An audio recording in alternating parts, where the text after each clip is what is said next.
తుగ్లక్ పాలనలో ఖజానాకు కటకట ఇది వాళ్ళ రాష్ట్ర ఆర్థిక రంగ పరిస్థితి. ఆర్థిక నిపుణులు ఆందోళన వ్యక్తం చేస్తున్నారు. బీఆర్ఎస్ ప్రభుత్వ హయాంలో ఆర్థిక రంగం చాలా స్ట్రెంగ్తన్గా, చాలా బలోపేతంగా, చాలా పటిష్టంగా ఉంటే కేవలం 15-16 నెలల కాంగ్రెస్ ప్రభుత్వ పరిపాలనలో ప్రభుత్వ అనాలోచిత విధానాల వల్ల ఇవాళ అన్ని కీలక రంగాలన్నీ కూడా నేలచూపులు చూస్తున్నటువంటి ఆందోళనకరమైన పరిస్థితి. మా ఇన్పుట్ ఎడిటర్ సూరజ్ మనకు లైవ్లో అందుబాటులో ఉన్నారు. సూరజ్, ఇవాళ స్టాంప్స్ అండ్ రిజిస్ట్రేషన్ల శాఖ పెట్టుకున్నటువంటి టార్గెట్లో కనీసం సగానికి కూడా చేరుకోని పరిస్థితి. తర్వాత రవాణా శాఖ ఆదాయం కూడా తగ్గిపోయిన పరిస్థితి. సో ఇట్లా ముఖ్యమైన రంగాలు ఏదైతే ప్రభుత్వానికి ఆదాయం ఎక్కువగా తెచ్చిపెడతాయో ఈ ముఖ్యమైన రంగాలన్నీ కూడా నేలచూపులు చూస్తున్న పరిస్థితి. దాంతోడు మరో ముఖ్యమైన రంగం కేవలం లిక్కర్ పైన, అంటే ఎక్సైజ్ డిపార్ట్మెంట్ పైనే ప్రభుత్వం ఆధారపడినట్టుగా తెలుస్తోంది. అడుగులు చూస్తే అదే విధంగా కనిపిస్తున్నాయి. త్వరలో లిక్కర్ రేట్లు పెరుగుతాయనేది. సో ఎందుకు ప్రభుత్వం ఆర్థిక రంగం పటిష్టం చేయడంలో ఎందుకింత వైఫల్యం చెందుతోంది?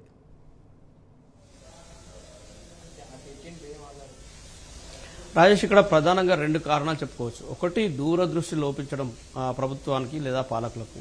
రెండవది, ఒక కీలకమైన దశలో ఆందోళనకరమైన నిర్ణయాలు, తొందరపాటు నిర్ణయాలు తీసుకోవడం. వీటి వల్ల ప్రధానంగా ఆర్థిక పరిస్థితి ఛిద్రమవుతుందని చెప్పాల్సి ఉంటుంది. ఇందుకు ప్రధాన ఉదాహరణగా రియల్ ఎస్టేట్ రంగం కుదేలు అయిపోవడాన్ని ఒక పెద్ద ఎగ్జాంపుల్గా చెప్పవచ్చు. ఎందుకంటే రిజిస్ట్రేషన్ల శాఖకు సంబంధించిన ఆదాయం పూర్తిగా పడిపోయిన పరిస్థితి చాలా స్పష్టంగా ఉంది. దీనికి కారణం హైడ్రా లాంటి ఆర్గాన్స్ను తెరపైకి తేవడము, ప్రజలు పానిక్ అవ్వడము, ఎక్కడ కూడా రియల్ ఎస్టేట్ రంగంలో ఎక్కడ కూడా అమ్మకాలు కొనుగోలు పూర్తిగా పడిపోవడం వల్ల ఇవాళ స్టాంపులు రిజిస్ట్రేషన్ల శాఖ ఆదాయం పూర్తిగా పడిపోతున్న పరిస్థితి కనిపిస్తుంది. ఇక 2024-25 ఆర్థిక సంవత్సరాన్ని చూసుకుంటే కనుక దాదాపుగా ఫిబ్రవరి వరకు చూసుకుంటే, ఫిబ్రవరి నెల కాగ్ రిపోర్ట్ కనుక చూసుకుంటే 18,000 కోట్ల పైచీలకు ఆదాయము స్టాంప్స్ అండ్ రిజిస్ట్రేషన్ల శాఖ ద్వారా రావాల్సి ఉండగా ఇప్పటి వరకు కేవలము 7,000 కోట్ల రూపాయల పైచీలకు మాత్రమే ఖజానాకు చేరిందని చెప్పేసి ఒక గణాంకాలు ఏవైతే చూపిస్తున్నాయో అవి చాలా ఆందోళనకర పరిస్థితిని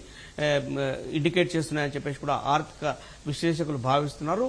అసలు దీంతో పాటుగా ఈ రవాణా శాఖ, ట్రాన్స్పోర్ట్ డిపార్ట్మెంట్కు సంబంధించి కూడా అక్కడ కూడా ఆదాయం పూర్తిగా పడిపోయిన పరిస్థితి చాలా స్పష్టంగా కనిపిస్తుంది. అక్కడ కూడా దాదాపుగా 6,761 కోట్ల రూపాయల ఆదాయం మాత్రమే వచ్చింది. ఇది గతంతో పోలిస్తే, అంటే గత సంవత్సరంతో పోలిస్తే, గత సంవత్సరం 6,990 కోట్ల ఆదాయం ఉంటే అక్కడ పూర్తిగా కొంత ఆదాయం పడిపోయిన పరిస్థితి చాలా స్పష్టంగా కనిపిస్తుంది. ఇక స్టేట్ ఓన్ ట్యాక్స్ రెవెన్యూ అంటారు, SOTR కూడా గడిచిన ఆర్థిక సంవత్సరంతో చూసుకుంటే కనుక ఈసారి స్వల్పంగా తగ్గుదల నమోదైంది. 91 కోట్ల రూపాయల తగ్గుదల నమోదైనట్టుగా ఈ కాగ్ రిపోర్ట్ ద్వారా మనకు స్పష్టమవుతుంది. కాగ్ రిపోర్ట్ ద్వారా ఇంకొక స్పష్టమైన ఇండికేషన్ ఏమని కనిపిస్తుంది అంటే రెవెన్యూ లోటు చాలా స్పష్టంగా కనిపిస్తుంది. రాష్ట్ర ఆర్థిక పరిస్థితిని అద్దం పట్టే విధంగా ఉందని చెప్పాల్సి ఉంటుంది. ఇక ఆర్థిక లోటు అయితే ఏకంగా 54,000కు చేరుకున్న పరిస్థితి. రెవెన్యూ లోటు చూసుకుంటే కనుక 28,000 కోట్లకు చేరుకున్న పరిస్థితి. ఇవన్నీ కూడా రాష్ట్ర ఖజానా పూర్తిగా దిగజారిపోతుందని చెప్పడానికి కూడా ఇండికేషన్స్ గా ఆర్థిక విశ్లేషకులు భావిస్తున్నారు. వీటన్ని నేపథ్యంలో కూడా కాంగ్రెస్ పార్టీ ఇచ్చిన హామీలను లేదా గ్యారంటీలను నిలబెట్టుకోలేకపోవడానికి కారణంగా కూడా రాజకీయ విశ్లేషకులు భావిస్తున్నారు. ఆర్థిక రంగ నిపుణులు కూడా ఇదే కారణం మీద ఇవాళ రాష్ట్రం పురోగతి సాధించలేకపోతుంది, అభివృద్ధి సంక్షేమ కార్యక్రమాల్లో వెనుకబడిపోతుందని చెప్పేసి కూడా విశ్లేషిస్తున్న పరిస్థితులు మనం చూస్తూనే ఉన్నాం.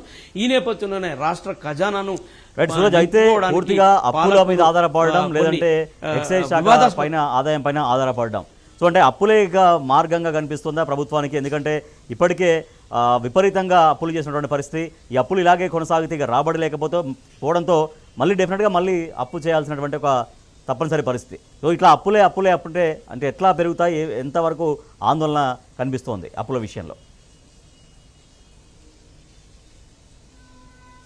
రాజేష్, అదే ఈ పరిస్థితుల్లో ఇట్లా ఆర్థిక పరిస్థితి కుదేలైపోయిన నేపథ్యంలో రాష్ట్ర ప్రభుత్వం కొన్ని వివాదాస్పద నిర్ణయాలు తీసుకుంటుందని చెప్పాల్సి ఉంటుంది. ప్రధానంగా అప్పులపైన ఆధారపడడం అనేది ఒక కీలక పరిణామంగా చెప్పాల్సి ఉంటుంది.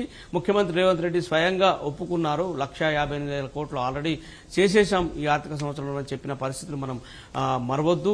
ఈ నేపథ్యంలో అయితే అప్పులపైన ఆధారపడడం లేదా ఎక్సైజ్ శాఖలో ఈ ఆర్థిక సంవత్సరంలో 27,000 కోట్ల రూపాయలు టార్గెట్ పెట్టుకున్నట్టుగా కూడా ఒక వార్తాకథనం మనం చూస్తున్నాము.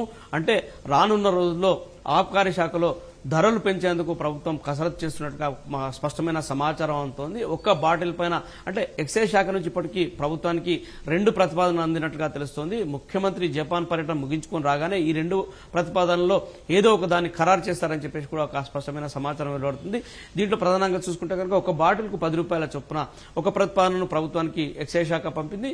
మరొక ప్రతిపాదన ప్రకారం ఒక బాటిల్కి 20 రూపాయలు పెంచుతూ మరో ప్రతిపాదన కూడా ప్రభుత్వానికి ఎక్సైజ్ శాఖ పంపింది. ఇట్లా చూసుకుంటే కనుక రాబోయే రోజుల్లో ఇప్పుడు వచ్చే ఆదాయానికంటే 2000 నుంచి 4000 కోట్ల ఆదాయం ఖజానాకు అదనంగా చేకూరుతుంది. అంటే గతంలో ఈ ముఖ్యమంత్రి కాకముందు రేవంత్ రెడ్డి ప్రతిపక్ష నేతగా ఉన్నప్పుడు రాష్ట్రంలో ప్రజానీకాన్ని జనాల్ని తాగుడుకు బానిసగా చేస్తుందని చెప్పేసి విమర్శించిన దాఖలాలున్న నేపథ్యంలో మరి ఇవాళ ప్రభుత్వం తీసుకుంటున్న ఈ నిర్ణయం వివాదాస్పదంగా మారే అవకాశాలు చాలా స్పష్టంగా కనిపిస్తున్నాయి.